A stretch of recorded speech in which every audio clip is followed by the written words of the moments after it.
Samajwadi party से विधायक गौरव रावत जी हमारे साथ मौजूद हैं, बात करेंगे। सर, सरकार ने जाति का कालम खत्म कर दिया, सब समान कर दिया है, क्या कहेंगे आप? देखिए, सरकार चाहती है कि क्योंकि जो कालम ख़त्म किया उनका मेन उद्देश्य ये है कि वो नहीं चाहते कि जब कोई विशेष जात के ऊपर जो कोई घटना होती है, जो पीड़ित किया जाता है, उन्होंने इसलिए ऐसी व्यवस्था बनाई कि ताकि जब कोई आंकड़े आएंगे तो उसमें पता न चलने पाए किस जाति के साथ कौन सी घटना, कौन सी समस्या हुई है और कौन सी बिरादरी पीड़ित। सबसे ज़्यादा पीड़ित कौन है? पीड़ित परिवार हमारा पीड़ित है। सबसे ज़्यादा जो पीड़ित हैं एससी कास्ट हैं, माइनॉरिटी के लोग हैं और पिछड़े वर्ग के लोग हैं।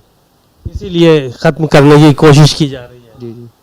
एक सवाल ये था कि आज़म साहब जेल से जो है वो रिहा हो गए हैं, उनके तमाम बयानात भी आ रहे हैं, बड़ा नेता कोई लेने नहीं आया और क्या करना है, पहले मुझे अपना इलाज कराना है, फिर उसके बाद फैसला, तमाम बयान उन्होंने दिए। लेकिन इस बीच चर्चा ये रही कि सपा छोड़ सकते हैं वो।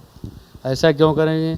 जिस पार्टी को उन्होंने खुद अपने खून पसीने से सींच के बनाया है, और आजम खान साहब बहुत बड़े नेता हैं, और हमारी पार्टी जिस टाइम पता चला है कि वो उनकी रिहाई हुई है, हमारी पार्टी कार्यालय हमारा जो लखनऊ का प्रदेश कार्यालय, उस पर मिठाई बांटी गई और हमारे राष्ट्रीय अध्यक्ष जी ने खुद उनका स्वागत किया है। और वो किसी प्रोग्राम के आपके चैनल के माध्यम से मैंने देखा है, उन्होंने उनका स्वागत किया। और बहुत जल्द ही हमारे नेता और दोनों बड़े नेता साथ में दिखाई पड़ेंगे, जहाँ तक हमें उम्मीद है। जीएसटी से बड़ी राहत मिली है लोगों को। मुख्यमंत्री आज दुकान गए, ग्राहकों से भी बात की उन्होंने और दुकानदारों से भी बात की। काफ़ी लोगों में कह रहे हैं उत्साह है, दीपावली अच्छी कर दिया मोदी जी ने, जन्मदिन पर गिफ्ट दे दिया जनता को। अब आप एक बात बताइए, 2014 में जब इनकी सरकार आई थी उस समय सोने का रेट क्या था? 24,000 रुपये प्रति 10 ग्राम। आज इस समय क्या रेट है? अगर दीपावली की बात आप करते तो जो हमारे खास करके जो हिंदू जो परिवार हैं, सबसे ज़्यादा धनतेरस के दिन सोना चांदी ये सब खरीदने का जो हमारे यहाँ प्रचलन है, परंपरा है। तो आप बताइए कौन सा गरीब परिवार अपने घर में सोने और चांदी के आभूषण या अपने परिवार में ला पाएगा?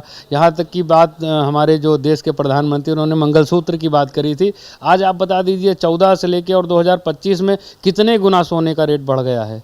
और रही बात जीएसटी की, देखो भारतीय जनता पार्टी की मंशा हमेशा रहती है, पहले लोगों को परेशान करके उनको थोड़ी सी सुविधा दे के बताते कि मैंने आपको देखो सुविधा देके। जब आप ये बताइए परेशान करने की ज़रूरत क्या थी? जब हमारी पार्टी हो चाहे जो भी विपक्षी दल हो, सब जीएसटी का विरोध कर रहे थे, तब ये लोगों की पार्टी और इनके जो नेता थे जाके जनता के बीच में जीएसटी के लाभ बता रहे थे। अब अभी मैं देख रहा हूँ कि फिर भारतीय जनता पार्टी की तरफ से एक आदेश हुआ है कि हर विधायक अपने क्षेत्र में, विधानसभा क्षेत्र में जाएगा और जो घटी हुई जीएसटी के रेट है उनके लाभ को गिनाएगा और बताएगा। अब आप बता दीजिए, जिस व्यक्ति ने खुद उस समस्या को जनता को दिया हो और वही अब आप बता रहा कि नहीं मैंने इसको सही कर दिया है, तो जब उसी ने बीमारी दी है तो इसका मतलब वो गुनहगार है, उसने अपने आप को खुद एक्सेप्ट कर लिया। अभी आप बात कर लीजिए, कोरोना काल में ज़बरदस्ती वैक्सीन लगवाई जा रही थी कोरोना काल में, तो हमारे राष्ट्रीय अध्यक्ष जी ने कहा था कि ये वैक्सीन मैं नहीं लगवाऊंगा, और आज जो वैक्सीन कंपनी उन्होंने खुद एक्सेप्ट किया कि इसकी वजह से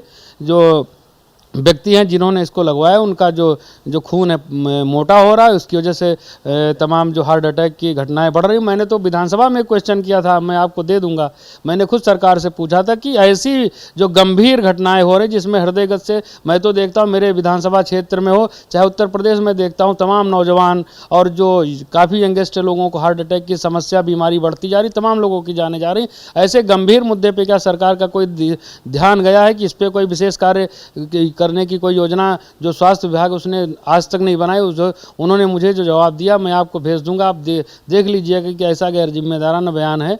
भाई, इस तरह कोई अगर बीमारी आती है उस पर सरकार की नज़र जानी चाहिए, उस पर काम करना चाहिए। गौरव रावत जी को सुना आप लोगों ने, विधायक हैं सपा से। कैमरामैन रोहित के साथ सीमा नकवी, भारत समाचार, लखनऊ।